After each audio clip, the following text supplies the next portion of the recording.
Hi, I'm James Anderson. I'm a 17-year-old entrepreneur working on Thinkspace and Space Lounges.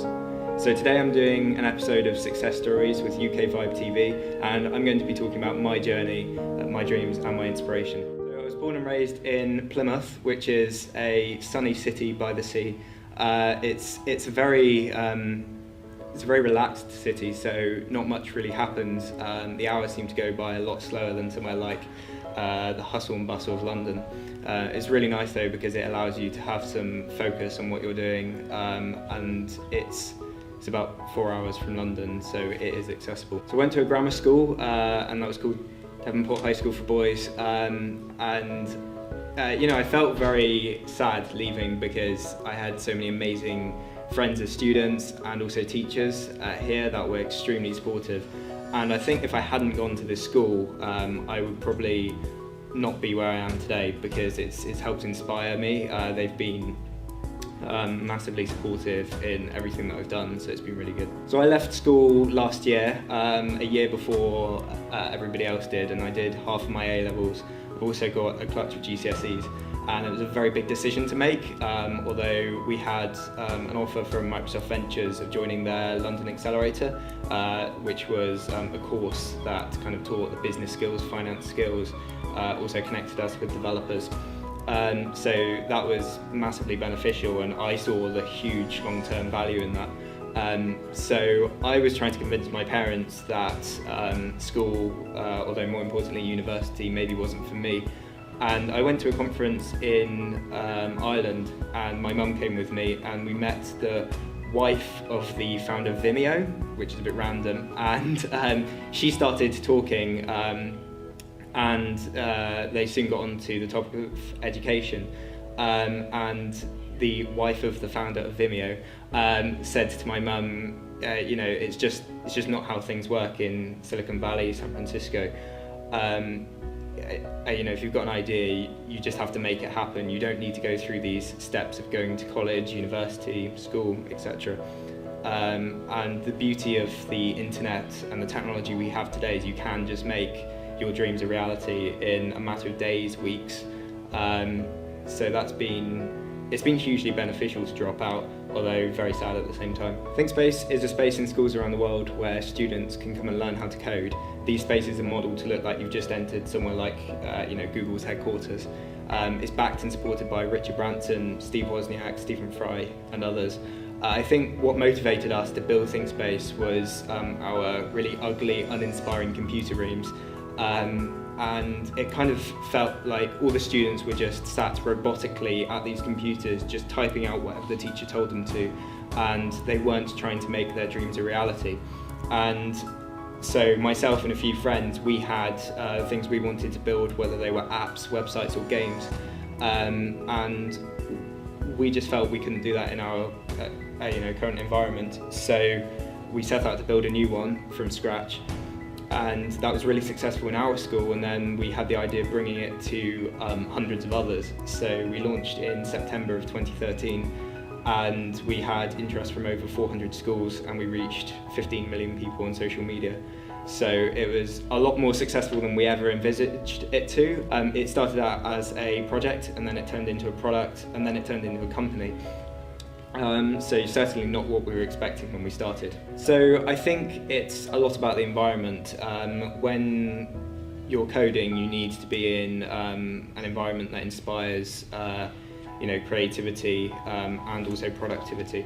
So with something like Thinkspace, what we've tried to do is make the environment as fun as possible. So it will attract people who usually wouldn't be interested in coding. You know, they'll be attracted in because of the environment, and then they'll actually find out it's a lot easier and more cool than they think it is. So the environment matters a lot. So code is what enables you to create web applications, mobile apps, or even games. And it's incredibly powerful because it allows you to create something from nothing. And that's something that's always really excited and interested me. I've been coding since the age of 7, and I got into it just purely because I had a computer and I was curious to find out exactly what powered all of this software and these websites, these amazing things that could enable you to go further. Students before Thinkspace simply had the ideas in their head and they weren't making them into a reality. So it's become an enabler for students across the country and around the world to make these ideas a reality. I think it's also inspired a lot who wouldn't have been interested in coding, wouldn't have been interested in setting up a business. And we've seen people we would not have expected to, come up to Thinkspaces and sit down and learn how to code. They would be the ones who are interested in playing football, the ones interested in hanging out with their friends. They aren't all the kind of introverted people that we think coders are. So it just shows that anyone can go out there and do it. You don't have to be a certain type of person, you just have to be willing to learn. And learning isn't just being sat in a boring classroom and being told what to do. Learning should be about releasing your inner creativity and putting that towards, building something from scratch. It's so easy to get into coding. All you need is access to a computer and the internet. If you don't have those at home, you can go into your local school or library who will have the facilities and tools to help you there. There's fantastic websites like even YouTube. You can learn how to code, or there's code.org, there's Codecademy, and it allows you to create something from nothing, which is the magical part of it. And you can create apps, websites and games in a matter of weeks, if not days. So we've been backed by a lot of big names in the industry for Thinkspace. We managed to meet Richard Branson, the founder of Virgin, Steve Wozniak, the founder of Apple, and loads of other names too. They've been fantastic in helping to motivate and support us. Also in spreading the word. So when we launched Thinkspace, we launched to over 15 million people, and they were absolutely key to helping us reach that correct audience, because they have lots of young people who are, maybe interested in learning how to code, set up their own business. So that in itself was fantastic. And when we met these people, we managed to get a lot of very unique and rare advice, because obviously it's not every day you would meet the co-founder of Apple. So that's been, fantastic for us. A few years back, I phoned the mother of the founder of Twitter and asked her if I could meet him. She kind of passed contact on to me, and I was then able to meet him last year in his reception. So you've kind of got to go to extreme lengths to reach some of these people. Obviously there's a fine line between contacting people and harassment, so you've got to be careful that you don't cross that line. I think I might have been slightly crossing it when I phoned the mother of the founder of Twitter. So I've been going into receptions to meet with people. I've been emailing, phoning. You've just got to put yourself out there. Space Lounges is the next generation coffee lounge on a mission to bring fun back to the high street. What was once a great place to meet and share ideas has now become an unsuitable environment. Coffee chains today are noisy, uncomfortable and unproductive. We're looking to change that. On our high streets, we currently have pubs, restaurants and cafes. Now it's time to introduce the lounge. We've been working on Space Lounges for the past 12 months. We're fusing together the physical and digital worlds to create somewhere uber funky for you and your friends to meet. A space where you can relax, a space where you can focus on what you're doing, and a space where you can connect. The Space Lounge's experience is unlike any other on the high street, and it's driven by a beautifully designed and intelligent smartphone app. Our app acts like a concierge with intelligent data-driven recommendations. It features an interactive menu which automatically reshuffles itself based on your usage, and a social experience where you can find and meet like-minded people in the same space. Visit Space Lounges and take your favourite seat. Place your order using our smartphone app, and through Bluetooth Low Energy, we know exactly where you're sitting, so we'll be able to bring your order directly to you. We may be young, but we've surrounded ourselves with some of the best minds in our industry who are advising us and helping make our dreams a reality. The past couple of years, I've been going to these kind of chain coffee shops with my friends, and one day they left and my phone ran out of power. So I was sat inside one of these chain coffee shops with nothing to do. So I was doing what anyone else would do, and just kind of sitting there watching people.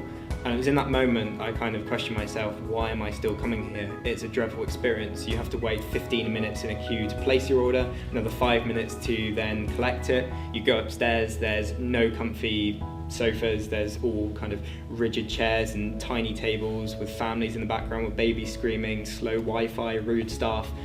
so many things I could list out, and I actually did. I had a notebook on me, luckily, and I listed all of these things down which I hated about the experience. And obviously, having that background in coding and creating businesses, I thought, is there a way we could solve a lot of these issues using technology? And I think the answer is fusing the physical and the digital worlds together. So we launched a Kickstarter a few months ago, and that was a crowdfunding platform where we tried to raise £35,000 to launch a pop-up Space Lounges.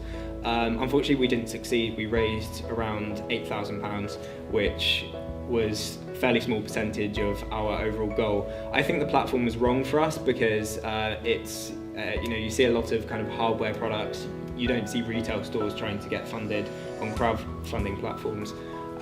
So I think also a lot of people from America and other places around the world were visiting our Kickstarter page, and obviously, although they loved the idea, we had thousands of positive comments on social media.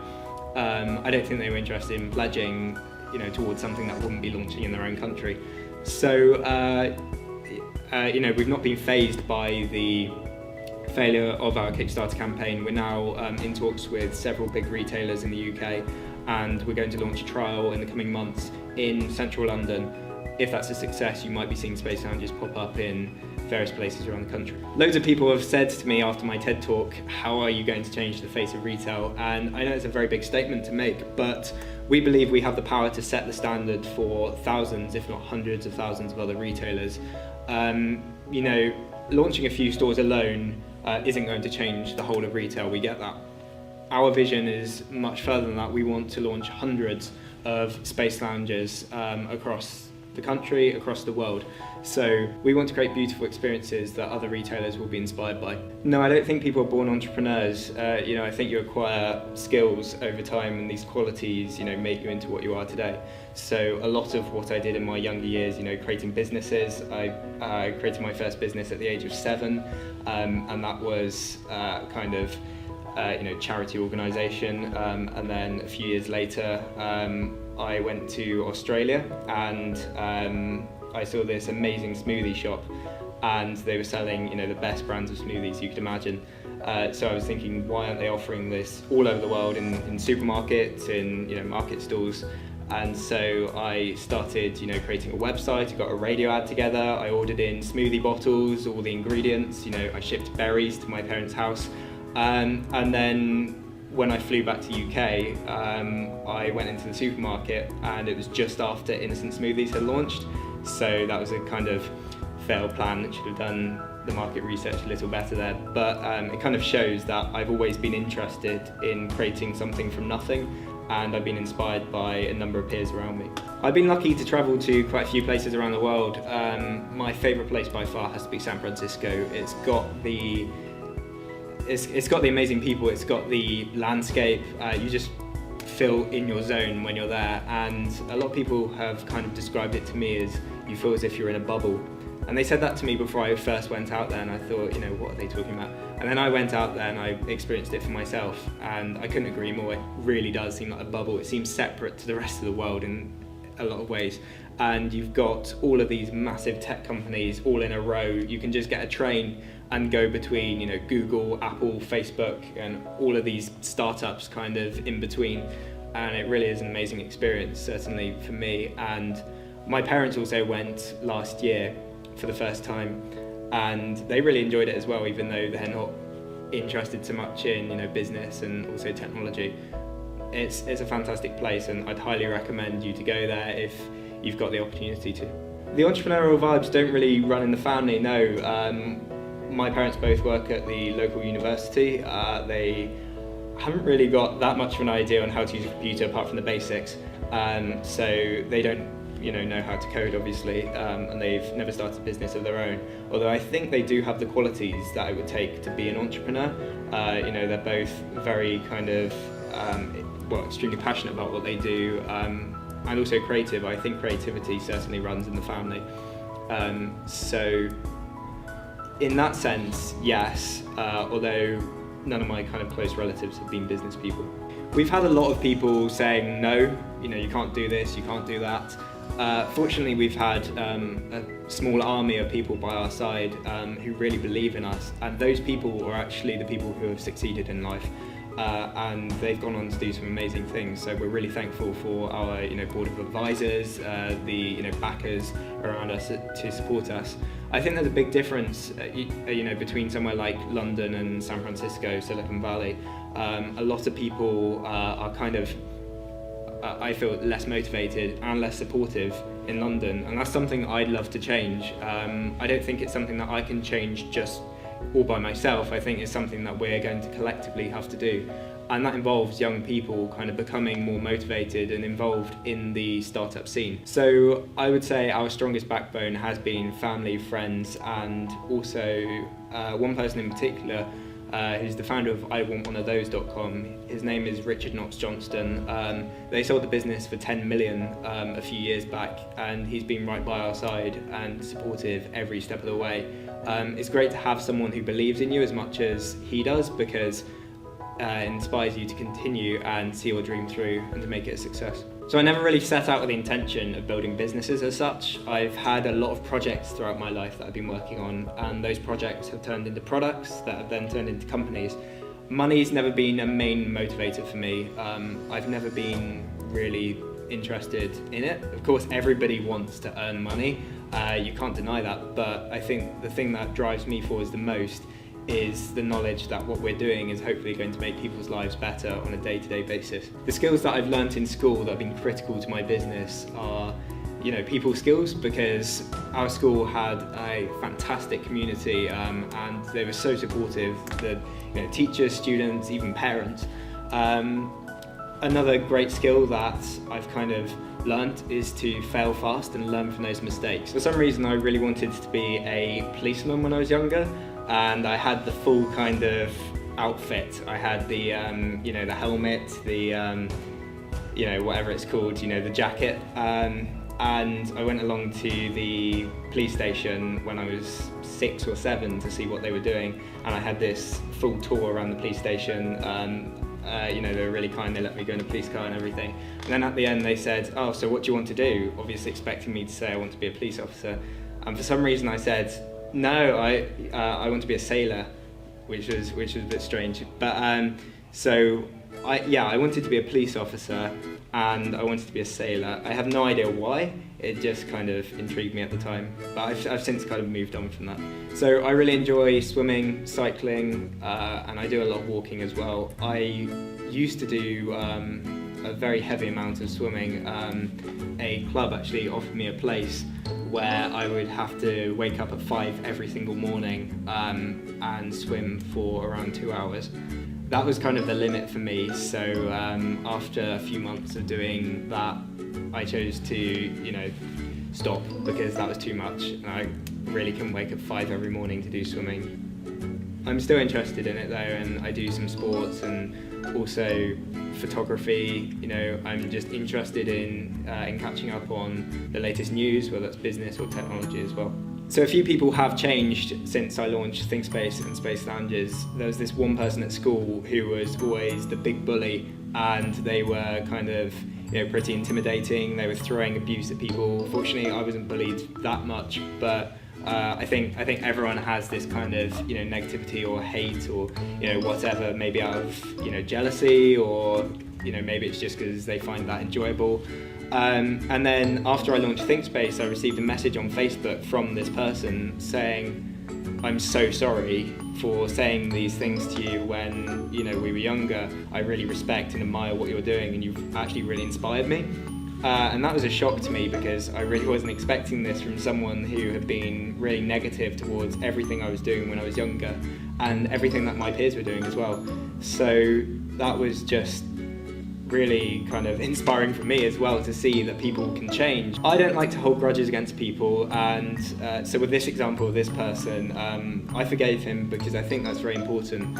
If you live your whole life with all these grudges against people, you're spending all of your energy in a really negative way, and instead of pushing yourself forwards, you're actually holding yourself back. So I try to forgive people no matter what they do, although I probably wouldn't be best friends with them after, because of what's happened in the past, but I don't hold any grudges. So in the next 5 years, I hope that Space Lounges will launch in the UK, certainly.